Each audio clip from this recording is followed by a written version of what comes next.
My main question for you would be, looking at the situation right now with the Russia probe, what do you think? Do you think the report is coming at some point soon, or how long do you think that will be dragged out till?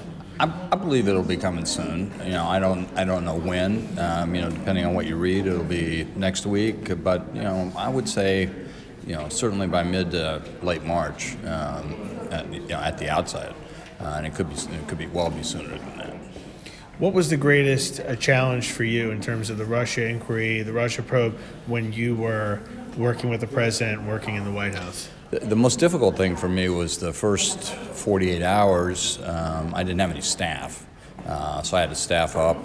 I had to establish relationships with the special counsel's office and initiate communications about what it is that they were contemplating and how were we going to proceed. Had to make a lot of legal judgments based on executive privilege, and how we would structure our cooperation, whether we would make whether we would withhold anything of consequence, whether there were isolated challenges we wanted to file, or whether we could just negotiate with the special prosecutor, which we ended up being successful in doing, in large part because they proceeded professionally and fairly, and they were frankly easy to work with, and it was always a professional and never a heated relationship. Okay. Do you think there was any collusion at all, or are you in agreement with the president that there was no collusion? I'm not aware of anything that would qualify as collusion. Mm-hmm. Now, you hear Democrats say, why is Roger Stone, Paul Manafort facing all these allegations and all these problems and charges if there was no collusion? How do you respond to that? They just filed an 800-page sentencing memorandum on Manafort that doesn't discuss any collusion. Manafort's case didn't really arise out of his campaign activities. It was an ongoing case that was years old, so totally unrelated to the campaign. Stone, as I understand the charges, it's lying under oath, which that's a charge that sort of dominates the numbers of people who have been prosecuted. There's been no link, between the campaign and the Russian activity to date, and that's what'll be. I think that's what people will be most interested to see, whether there's more evidence in the report. But I'm not aware of any collusion. Are you surprised that the Russia probe and the investigation has been going on this long? Well, I think it's unfortunate that it's taken this long, but it's not, in my view, an exhibit of bad faith on the part of the special counsel. I think they've proceeded professionally. They've had a lot of detours, a lot of events that have happened that have prolonged their investigation. I think they were mindful that it would be better for the country. I know they were mindful, at least at one point, that it would be better for the country that that they could get to the end of the line as quickly as possible. And I think I know Bob Mueller is a very honorable and thoughtful guy, and somebody who doesn't drag his heels. He's very deliberate, but he's constantly working. So I think they have reached a point where hopefully it'll be over and they can get that part behind them. Are you what's your impression of Rudy Giuliani? Is he serving the president well right now, or do you think he's not actually hindering some of the messaging and all from the White House? Well, I like Rudy, and I try not to comment on the strategy of the president's personal team. That wasn't my role. I represented the institution, and it was divorced to the extent it had to be legally from his personal counsel. True. What made you decide ultimately to leave your position? I was done. All the documents have been produced, all the cooperation had been provided. It was on a glide path, and I would have left earlier, but when when Dowd left the individual defense, the personal defense of the president, they didn't have anybody with a security clearance, and so I stayed for an extra couple of months until they were able to get somebody on their team that did have a security clearance, because the president needed somebody to, walk through those issues with. So. A lot of people are wondering how much of the final report from Mueller's team the public will be able to see, how much of it will be redacted.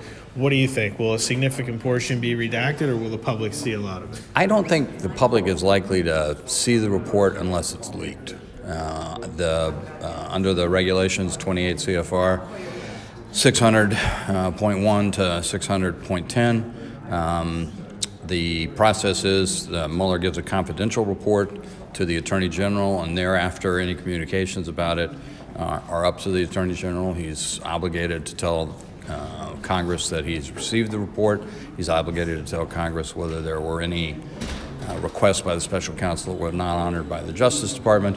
But beyond that, he's not obligated to release anything. Now, there is, he certainly has the latitude to do a short summary if he wants to. I think everybody's indicated that they would like to be as transparent as they can under the law, but there is a law. I mean, there's a law on grand jury secrecy. There's a law on, how the report's supposed to be handled, and that law was, in response to, it was a Clinton administration project, and it was designed to prevent the wide dissemination of facts gathered during a special counsel investigation. So the public would only see it, you think, if the Attorney General said, here's some of the report for the public to see, and if they don't want to do that, then the public's not going to see it. He may summarize, He could issue some summary of it. And there's the strong possibility it could leak, too. And the members of Congress maybe will be able to go into, what do you think, a room, a secure area, and read the report, or do you think members of Congress won't even see it? I think that's totally up to the Attorney General and the President. I mean, there are executive privilege issues, and if Congress sees it, the world will ultimately hear all about it. So, I don't know what the Attorney General will do, but I respect the Attorney General. I know him to be a man of great integrity, and he takes the role seriously, and he'll be guided by both the law and, as he testified during his confirmation hearing, he'll be guided by, transparency to the fullest extent permitted by the law, but the law doesn't permit a lot of transparency. Yeah, that's a lot of people are talking about that in terms of how much transparency is even allowed. Right, and that's this is where you see commentators sort of, either correctly describe the process or, mislead people to believe that, Starr did it, why can't Mueller? Well, there's a new law, so that's and that was in direct response to Starr's widespread dissemination of his materials. And in the end, what do you think will happen to President Trump? Do you think he could be impeached over the final report, or what do you think could happen in the end? You see a lot of Democrats out there, talking about his impeachment. Whether that'll happen or not, I don't know. I don't have any control over it. I don't have any insight beyond what people say publicly. I think there are several people who would like to initiate impeachment proceedings. There are other Democratic leaders who I don't believe, think that's a healthy process for the country. So I just don't know. But based on the report, that I anticipate, I don't believe that it'll set the stage for impeachment. But it could, and we'll have to see when it happens. And are you confident in the new Attorney General and his handling of this whole situation with the Mueller probe? Very. You like what you've seen so far from him, and of course he's been in government. Right, he's been in government, for a long time. He's a well-known attorney. In this town, he's worked at the highest levels of his profession, for three or more decades. I think he'll do this right. He knows the propriety of, how an attorney general is supposed to lead, and I think he's leading that way. I did want to get your insight too on everything that's being said by McCabe right now with the book tour and. Yeah, with the book tour. What do you so think? Is he telling the truth with it? I've seen a lot of reportage, I guess, recently about the coup, the alleged coup, of the FBI and the intelligence community agreeing to undermine Trump during the campaign. I don't know why they. Some of the leaders, I think McCabe included, lied to Congress about when they, first saw the dossier, since it was in July and not in, not post-election. But they're, between the page and stroke texts and McCabe and Comey and what the Inspector General's had to say about him, Brennan's now debunked testimony and Clapper's now debunked testimony. I think, I understand why people are interested in that, and I think probably, it would be nice to get some answers to those questions too. Yeah, because he's talking about they considered the 25th Amendment to overthrow Trump, that Rosenstein considered wearing a wire. He offered to wear a wire, but then the Justice Department saying that those things never happened. Well, I think the Justice Department denials are more nuanced than that. I don't think they have said with a broad brush it never happened. I think they've said it's inaccurate, so there's a little. It seems to me that there's a little hedge in the Justice Department denials. But ideally we'll see. Do you think that happened? I don't know. I have no idea.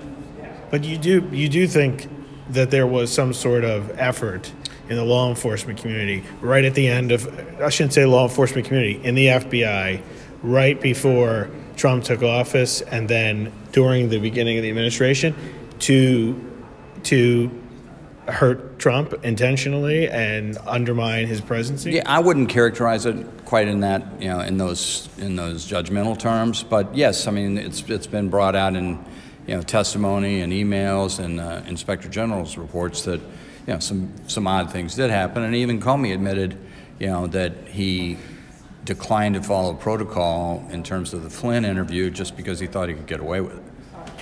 Yeah, and then you have Roger Stone. I know he's in hot water, but he gave a speech recently and he said, look at what's happening to me, but Clapper hasn't faced any charges or any issues with his testimonies. Brennan hasn't. Comey hasn't. And like you just mentioned, there's a lot of things that you could say that they violated laws or they weren't entirely truthful. So well, and people have written extensively about it. I don't have a judgment, and I don't know what their side of the story is, but I do think that those are things that are worth pursuing because those things go really to the heart of the democracy. If Russia manipulated in a quid pro quo sense the campaign for the benefit of either candidate, that goes to the heart of democracy too, but there's just no evidence of that. There's a lot of players. It could be a movie one day. I hope not.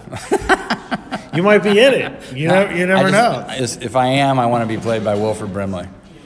Okay. All right. So you already have that figured out. Or Danny DeVito. All right. There you go. All right. Thanks, man. Thanks a lot. Appreciate it.